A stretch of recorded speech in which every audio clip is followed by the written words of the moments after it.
Nithyanandam Paramasukadam Kevalam Jnanamurtim Dundvatitam Gaganasudasham Tadvamasyari Laksham Ekam Nityam Vimalamachalam Sarvadi Sakshi Bhutam Bhavatitam Trigunarahitam Sadgurum Tam Namami. Nithyanandam. Hi, this is Ma Nitya Ovyananda. Again, I want to speak about Sanyas. The past couple times I've been talking a lot about renunciation. I wanted to quote a little bit about Swami Vivekananda. He was the main disciple of His Holiness Sri Ramakrishna. And Swamiji also read Sri Ramakrishna as he was wandering. Swamiji was a wandering sadhu for 9 years in India. So when he wandered, he carried around a book of the Gospel of Sri Ramakrishna. So many of us here, incidentally, also have followed a lot of what Sri Ramakrishna and Vivekananda has done throughout their lives, and especially because I'm from Chicago. So everybody always says that, oh, Swami Vivekananda was there, and so many years ago, decades back, at the turn of the century, basically. And so, but I wanted to quote him regarding sannyas. He said that a disciple asked him, if it was true that without sannyas there could be no knowledge of Brahma. Swami replied that it is true, 1,000 times true, because he had this view of sannyas and what it was and what it means. And also, you can look into Adi Shankara, His Holiness Adi Shankara, and what his introduction is. He speaks about one of the Upanishads, that the life of the householder is controlled by desire. So non-action or renunciation means the cessation of all relations with family, wealth, and other objects of desire. Therefore, it is not possible for a knower of the self to renounce action at the same time lead a householder's life. So, and then we are also speaking about the strength, of having, that strength needed, to stay on that path of sannyas. It's illustrated, Mundaka Upanishad, the self is not gained by the weak, nor by the insincere, nor by those who merely practice austerities, nor by those devoid of the necessary insignia, but wise men who strive with vigor, attention, and propriety. They attain the union with Brahman. So that's the union, that oneness with Sadashiva that we speak of, that space, that all-knowing space, connecting with the source of life, that super consciousness. So there's many, illustrations of that in many of the Shastra Pramanas, so the ancient texts, like the Upanishads, and also the Apta Pramanas of all of the great saints and their own experiences with it. So when Vivekananda speaks of it, that is called the Apta Pramana. Of that specific instance of sannyas, speaking about renunciation.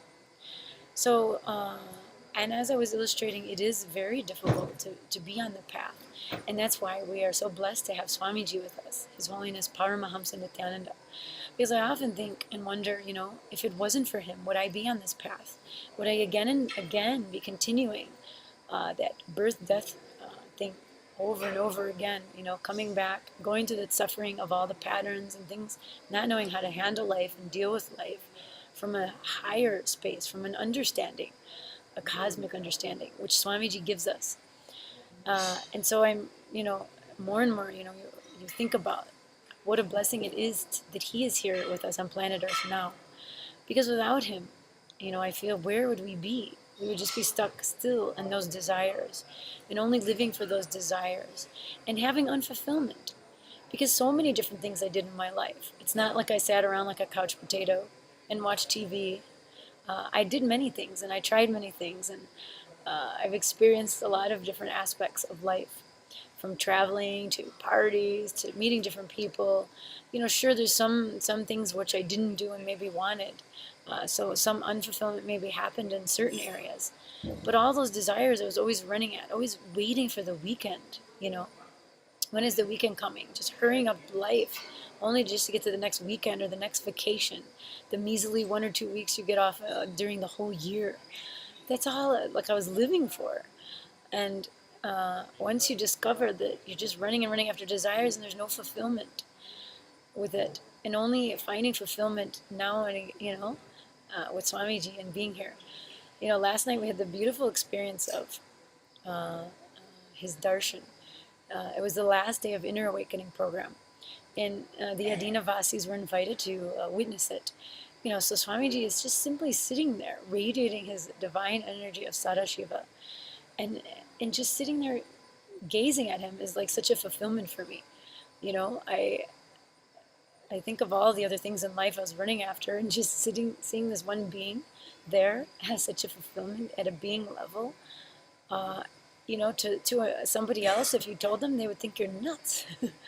So it's only when you're actually experiencing that you would understand what it means, to sit in the presence of the avatar and how his energy and grace and magnificence, it just radiates out from him, and like one thing I can say is I never liked to dance. If anybody you asked in my Purvashram life, maybe I only danced, and maybe only if I was extremely intoxicated. Okay, let's just be straight.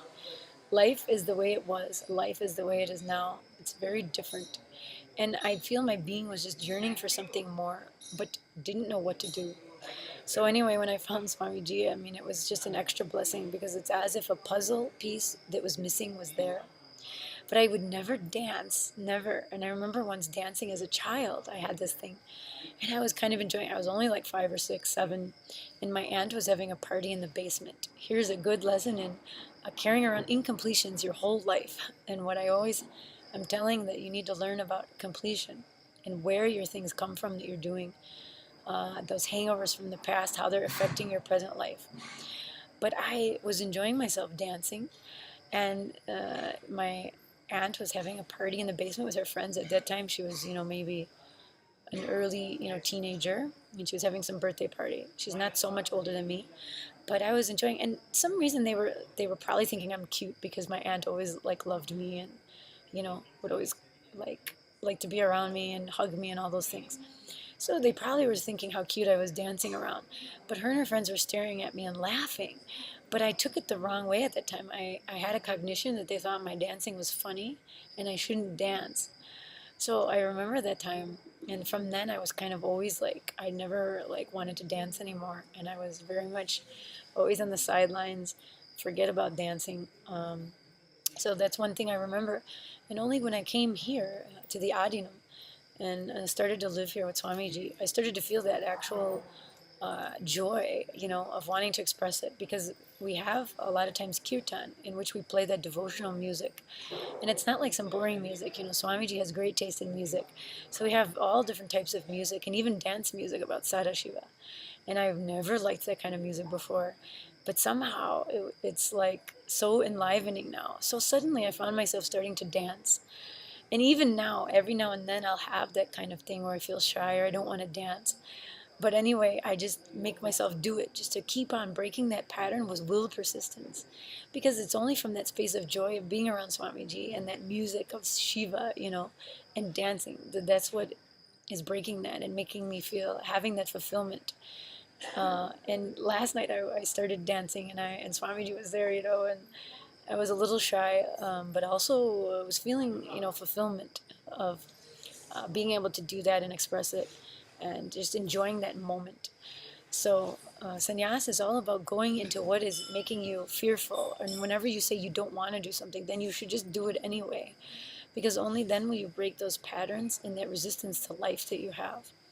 So continuously we're learning so many different things, renouncing and dropping those patterns and those things that make us say no to life, and just keep moving with the flow of life, because only then will we get out of that suffering and open up to the energies that are there in the world, because the cosmos is only supporting us to have a great life and to have fulfillment. So getting through those I don't want to's and saying no's, only then we start to move with life, and we're open, and the heart opens up, and everything's opening up, and you'll see how much more exciting and beautiful life is. So, some of the many things I've been learning since I've taken the vows of sannyas. So I hope you enjoyed this video today. If you have any questions, I'd love to hear any questions and comments, and any of your own interests in sannyas. I'd be glad to have a conversation about that. Thanks again for watching. Nithyanandam.